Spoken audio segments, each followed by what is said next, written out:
Bonsoir à tous et bienvenue dans cette grande édition d'information. Tout de suite, les titres. Le Sili national de Guinée a un nouveau sélectionneur. Il s'agit du Français Didier Ciss. Il a été choisi parmi 87 postulants dont Lapé Bangoura ou Claudio Ranieri. Toutes les infos sur les raisons de ce choix, c'est dans un instant. L'USTG dirigé par Abdoulaye Sow menace de déclencher une grève générale illimitée à partir de ce lundi si leurs collègues arrêtés à Mamou ne sont pas libérés après l'attaque de leur siège par des loupards. Plusieurs arrestations ont été enregistrées. L'ancien international ivoirien Didier Drogba ne veut pas devenir entraîneur, il veut plutôt diriger la Fédération ivoirienne de football. Drogba ne cache plus ses ambitions, il est candidat à la présidence de la FIFA. C'est tout pour les titres. Dans un instant, les détails.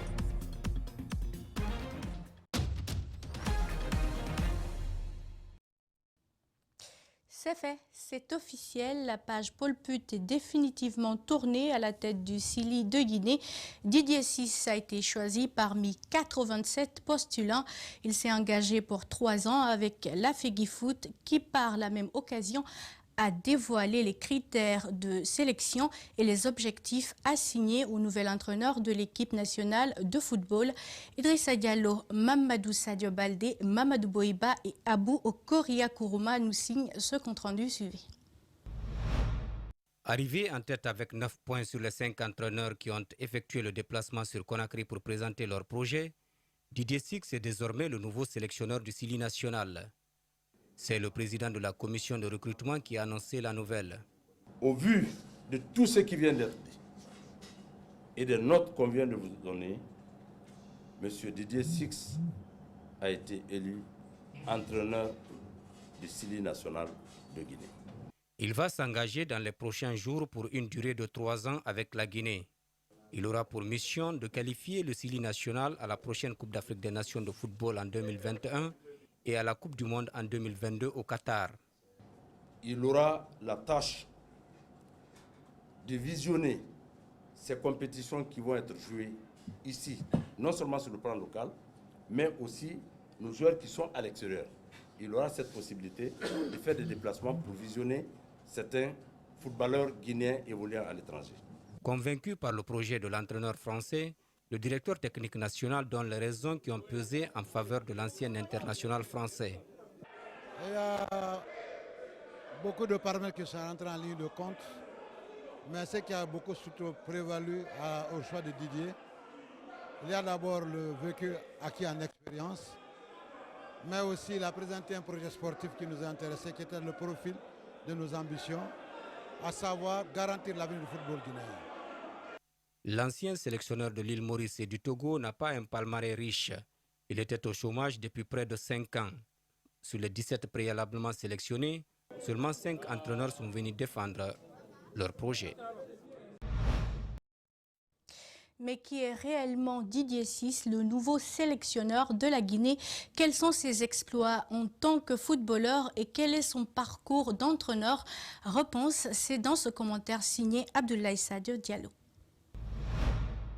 Âgé de 65 ans, Didier Ciss dispose d'un parcours de sélectionneur très minuscule. Le 10 novembre 2011, il est nommé sélectionneur du Togo pour les 2 matchs contre la Guinée-Bissau, comptant pour le tour préliminaire des qualifications au Mondial 2014. Le 24 janvier 2012, il est confirmé à son poste de sélectionneur du Togo après avoir signé un contrat de 2 ans avec les Éperviers qu'il qualifie en quart de finale de la CAN 2013. En janvier 2015, avec la fédération mauricienne, l'ancien Marseillais signe un contrat de 7 mois renouvelable en cas de victoire aux Jeux des îles de l'océan Indien. Il occupe à la fois le poste de sélectionneur et de directeur technique national. Mais Didier Ciss jette l'éponge en mai 2015 et se retrouve depuis au chômage. Il a également entraîné les clubs en CFA entre 1997 et 1998 et en CFA2 lors de la saison sportive 2003-2004. Dans sa carrière de footballeur, l'ancien international français a évolué dans des clubs comme Lens, Marseille, Aston Villa, Stuttgart, Galatasaray, Leipzig ou encore le Cercle Bruges. Ciss totalise 52 sélections en équipe de France, dont il a même été le capitaine. Il a aussi joué 2 Coupes du Monde avec les Bleus, c'est notamment celle de 1978 et de 1982. Didier Six hérite d'un Sili national à Lambeau après l'humiliante élimination de la Guinée lors de la dernière Coupe d'Afrique des Nations. Il a pour objectif de qualifier la Guinée à la CAN 2021 et au Mondial Qatar 2022. La page Paul Put est donc définitivement tournée. Politique à présent, la Commission électorale nationale indépendante CENI a annoncé ce jeudi qu'elle ne recrutera pas un nouvel opérateur technique en vue des prochaines élections en Guinée. Pour l'UFR, il n'est pas question d'aller aux élections avec un fichier tronqué et un opérateur qui n'est pas fiable. Honorable Saïkou Yaya Bari a aussi fustigé l'idée de création d'une cellule technique d'action et de suivi du processus électoral par la CENI. Ces propos sont recueillis par Abdoulaye Sadio Diallo et Lamine Silla. Vous n'êtes pas sans savoir que nous avons eu des problèmes pour gérer les élections législatives de 2013. Pour la simple et bonne raison, il nous a introduit un technicien, un opérateur technique WEMAC sud-africain pour pouvoir truquer le fichier électoral que nous avons aujourd'hui. Et c'est ce qui nous donne les 6 millions et quelques électeurs dans le fichier, alors que nous sommes 12 millions de Guinéens. Cela n'est pas normalement possible dans un pays. Aujourd'hui, ils sont allés chercher un opérateur de l'Europe de l'Est. Vous connaissez ce que c'est, l'Europe de l'Est, Innovatric, qui est slovaque, pour gérer nos élections dans le pays. Maître Kébé et Alpha Condé se sont inscrits dans une autre logique. Et nous pensons que les Guinéens doivent se mobiliser pour voir comment changer ce système-là. La cellule technique qu'ils viennent de créer, en fait, une cellule technique qui est présidée par un commissaire de la mouvance, dont son adjoint, le vice-président, est du ministère du MATAP, le ministère de l'administration du territoire, et le rapporteur est du CNOX, qui est ambigu aujourd'hui sur l'échiquier politique par rapport à sa position. Et le deuxième vice-président de la CENI n'est que membre dans cette cellule technique. C'est très grave. Le siège de l'USTG version Abdoulaye Sow a été attaqué jeudi par un groupe de personnes dans la préfecture de Mamou. Certains de leurs membres ont été arrêtés à la même occasion. Cette centrale syndicale condamne avec la dernière énergie cet acte et demande la libération immédiate de ses membres. Ces syndicalistes menacent d'appeler à une grève dès lundi s'ils ne sont pas entendus. Rosaline Goto-Monemou et Ibrahima Souma. Plusieurs dégâts matériels ont été enregistrés au cours de l'attaque du siège de l'USTG, version Abdoulaye Sow. À cette même occasion, certains de ses membres syndicaux ont été arrêtés. Des responsables de l'USTG condamnent cet acte et demandent la libération de leurs membres. À nos jours,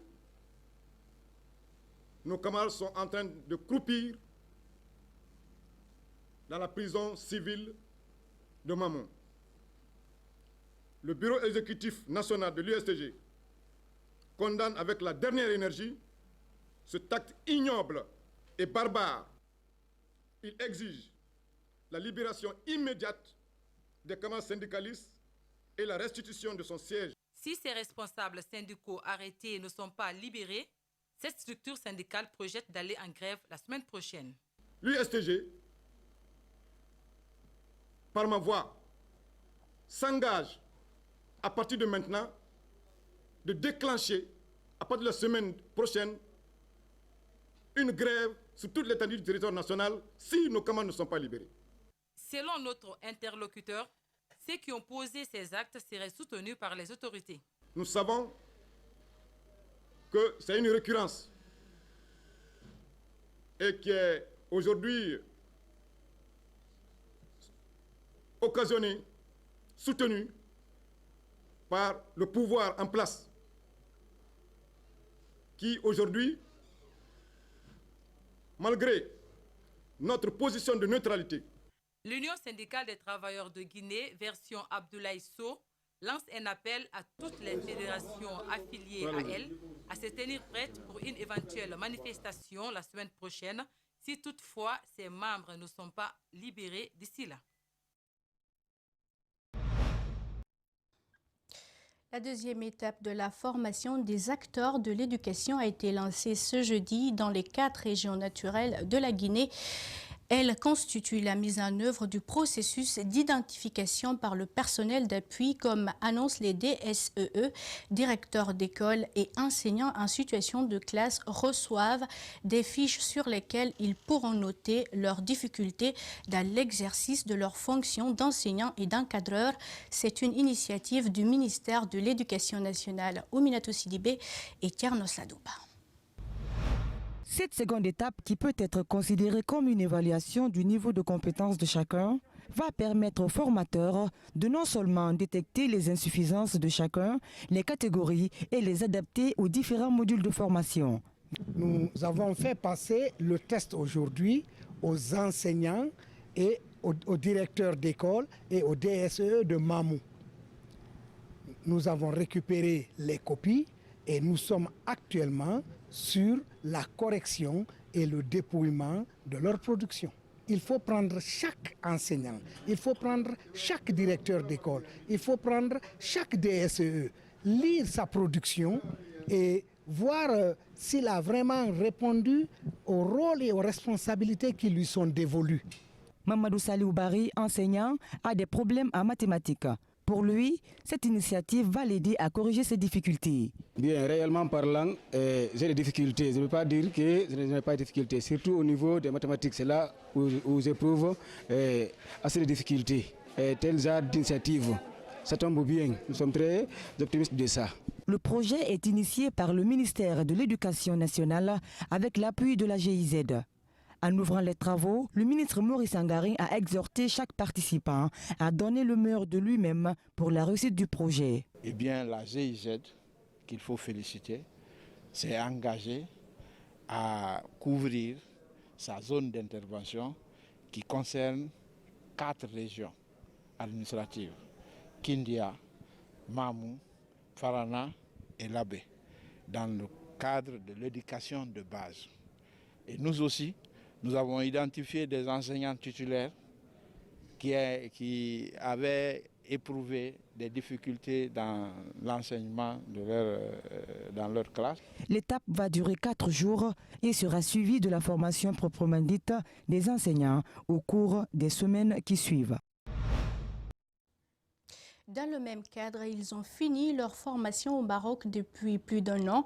Leur retour au pays n'a rien changé à leurs conditions de vie. Il s'agit bien du deuxième groupe des élèves formateurs rentrés du Maroc et qui attend toujours son engagement à la fonction publique.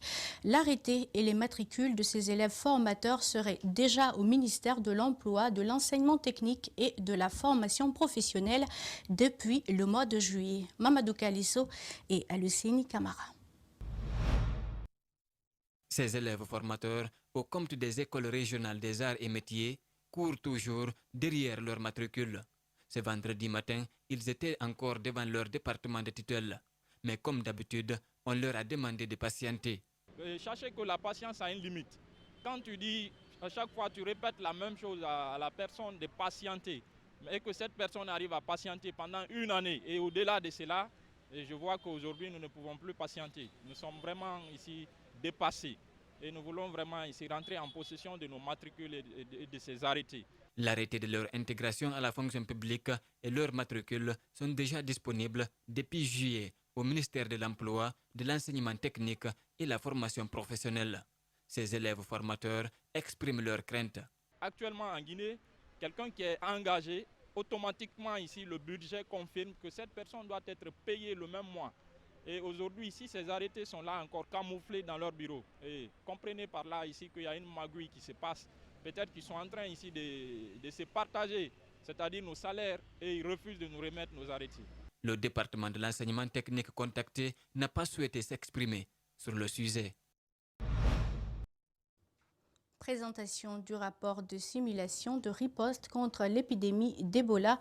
Ce vendredi, l'équipe constituée par l'Agence nationale de sécurité sanitaire a présenté son rapport sur les activités de simulation qu'elle a effectuées à Conakry et dans la préfecture de Forêt-Caria. Au terme de cette réunion de restitution, des recommandations ont été formulées pour améliorer la riposte épidémiologique.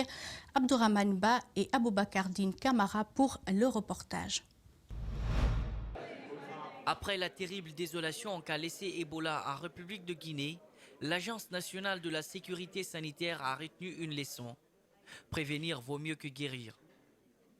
L'exercice de simulation de riposte contre Ebola à Forêt-Caria et Conakry est une sorte d'évaluation du personnel sanitaire. Bon, en fait, c'est que l'exercice donne une opportunité de voir si les documents, par exemple, qui ont déjà été élaborés sont efficaces, si les gens qui ont été formés peuvent vraiment faire les fonctions qu'on leur demande de faire, sans qu'il y ait une vraie urgence. Cette simulation a été plus qu'instructive pour les participants, mais plusieurs insuffisances ont été signalées par les observateurs. C'est des insuffisances dans la mise en œuvre de la PCI et aussi des insuffisances dans le système de lavage des mains, de déshabillage et d'habillage. Ok? Bon, alors s'il y a des recommandations à faire, on a détecté un déficit accru de personnel qualifié. Donc il faut recruter des personnels qualifiés et les former en FITP et FLTP, donc des épidémiologistes de terrain, des épidémiologistes de terrain, il faut les former. Et vu l'enjeu que cet exercice porte sur la santé des populations, ces recommandations seront prises en compte dans un rapport. Nous avons pris note, nous allons essayer de les corriger pour les prochains exercices de simulation. Il y a eu des documents aussi que nous n'avons pas élaborés, nous allons nous atteler à les élaborer pour que les prochains exercices de simulation soient beaucoup plus... le niveau de satisfaction soit amélioré. Cet exercice permet non seulement d'évaluer le personnel, mais aussi améliorer leurs capacités, d'où la nécessité de sa pérennisation dans tout le pays. Peut-être en 2020, on va reprendre ce type d'exercice à grande échelle dans une autre préfecture. Réunion de concertation ce jeudi à Conakry de l'ingénieur conseil en charge du contrôle et de la supervision des travaux de construction du projet d'interconnexion électrique 225 kV Guinée-Mali. La réalisation de ce projet vise à favoriser l'intégration africaine. Malik Sangiana Camara et Aboubakar Dine Camara. La Guinée dispose des ressources capables de fournir de l'électricité à beaucoup de pays de la sous-région. C'est justement pour en exporter que le projet d'interconnexion avec le Mali est lancé.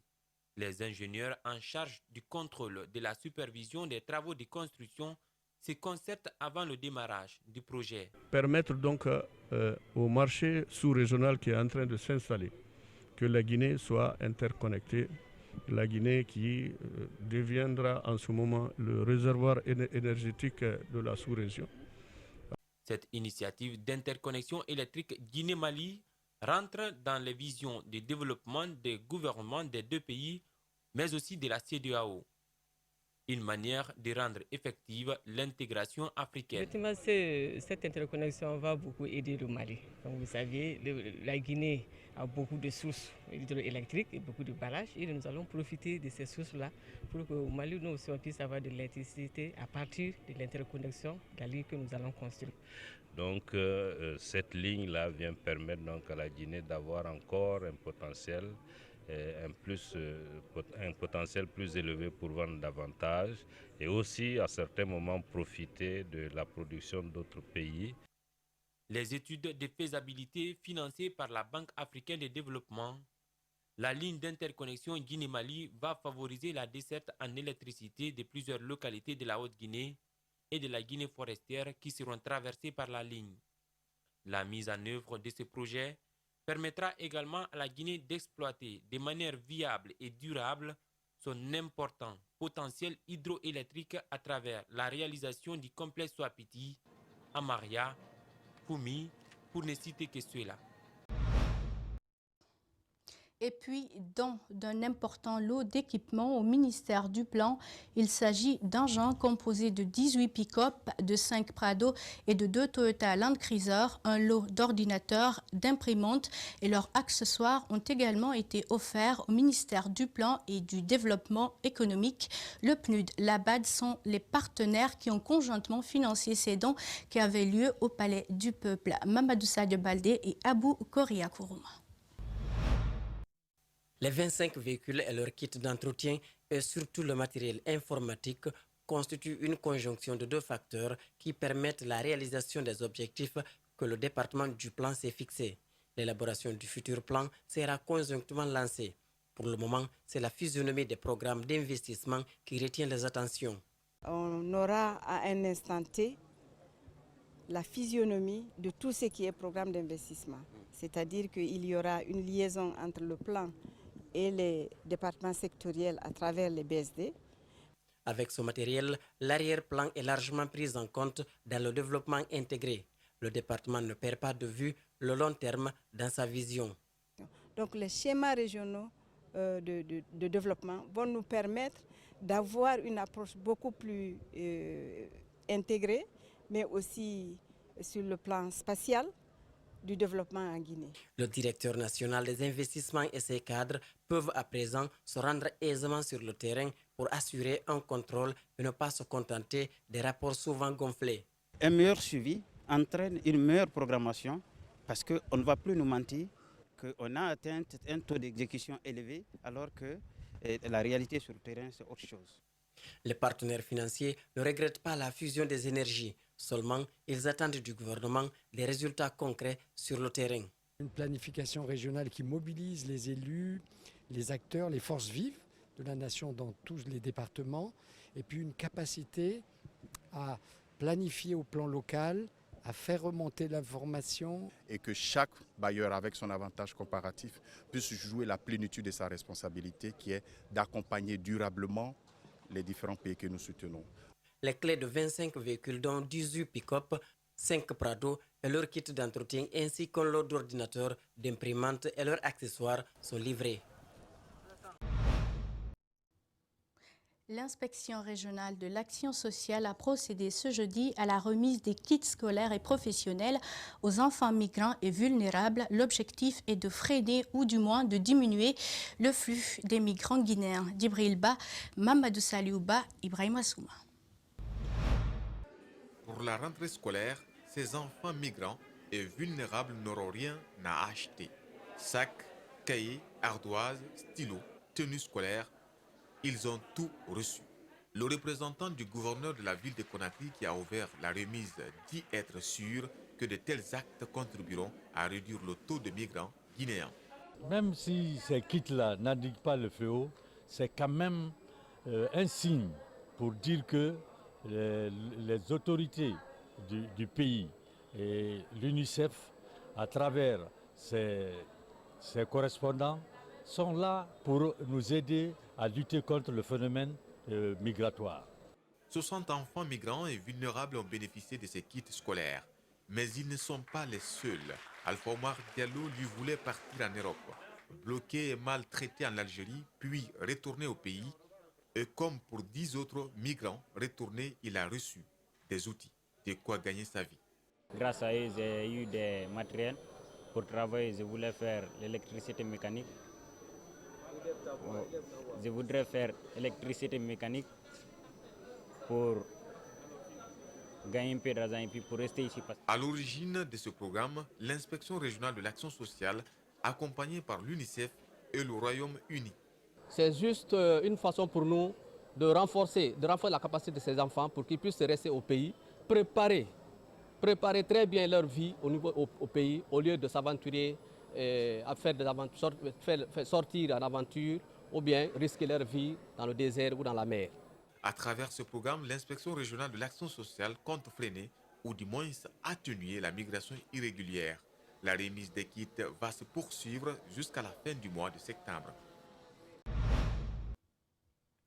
Ailleurs dans le monde, les habitants de Harare viennent rendre un dernier hommage à leur ancien président Robert Mugabe. La famille de Mugabe a finalement accepté de l'enterrer au monument dédié aux héros du pays dans la capitale, mais la date de la cérémonie n'est toujours pas connue. Suivez.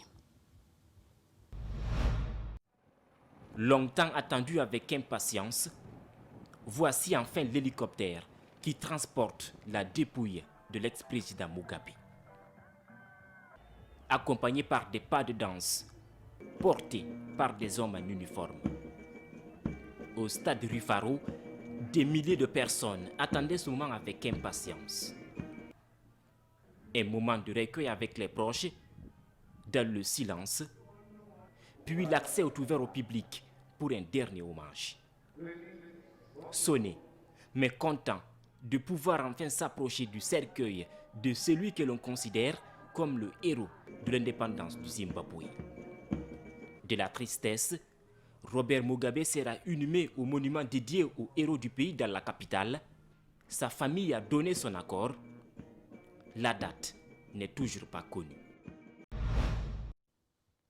L'ex-attaquant international Didier Drogba laisse clairement entendre qu'il souhaite se porter candidat à la présidence de la Fédération ivoirienne de football, FIF, déclarant que sa vision est plus grande que le simple rôle d'entraîneur. Un entraîneur a un impact sur un club. Moi, l'impact que je veux avoir, c'est sur une nation. Suivez. Plusieurs sources contactées par le journal L'Équipe confirment que la star des éléphants a déposé sa candidature à la présidence de la Fédération ivoirienne de football. L'ex-attaquant des Blues de Chelsea précise son ambition avant l'élection attendue en fin d'année. Ma vision est plus grande que le simple rôle, entre guillemets, d'entraîneur. Un entraîneur, a un impact sur un club, sur les supporters, sur une équipe. Moi, l'impact que je vais avoir, c'est sur une nation. Chez moi, il y a beaucoup de difficultés. Donc je pense qu'on peut apporter quelque chose en termes d'infrastructure, redynamiser le football, intéresser le public, parce que c'est aussi ça qui fait la force d'un championnat, et être compétitif, encore plus compétitif sur la scène internationale. Moins d'un an après avoir officialisé sa retraite en tant que joueur, Didier Drogba continue de faire parler de lui dans le milieu du football. Il y a quelques semaines, la star ivoirienne de 41 ans avait été nommée conseiller spécial du président de la Confédération africaine de football. À présent, cette rubrique, la une des médias, il s'agit de passer en revue l'actualité développée par nos confrères des sites d'information. La rubrique est présentée par Djibril Ba qui nous attend à la rédaction d'Espace TV. Bonsoir Djibril. Bonsoir Binta, bonsoir à tous. À la une des médias, notamment les sites d'information guinéens. Le Premier ministre poursuit effectivement ses consultations. Après la CENI, il s'est entretenu avec certains chefs des institutions républicaines. La suspension du colonel Bala Samoura se taille aussi une place dans l'actualité guinéenne. C'est parti. Le Premier ministre consulte le bureau du Parlement. Les députés de l'opposition boudent, titre le site d'information électronique mosaïqueguinée.com. Aucun d'entre eux, membre du bureau de l'Assemblée nationale, n'est présent dans la salle des actes, comme on peut le constater à travers la photo du site.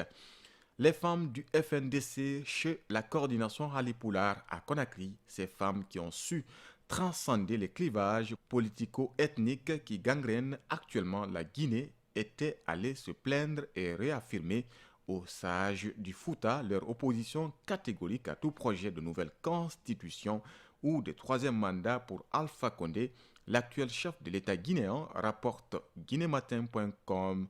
Cette constitution, qui a été adoptée en 2010, a fait son temps, précise le président de l'Assemblée nationale entre les lignes du site guinéset.com.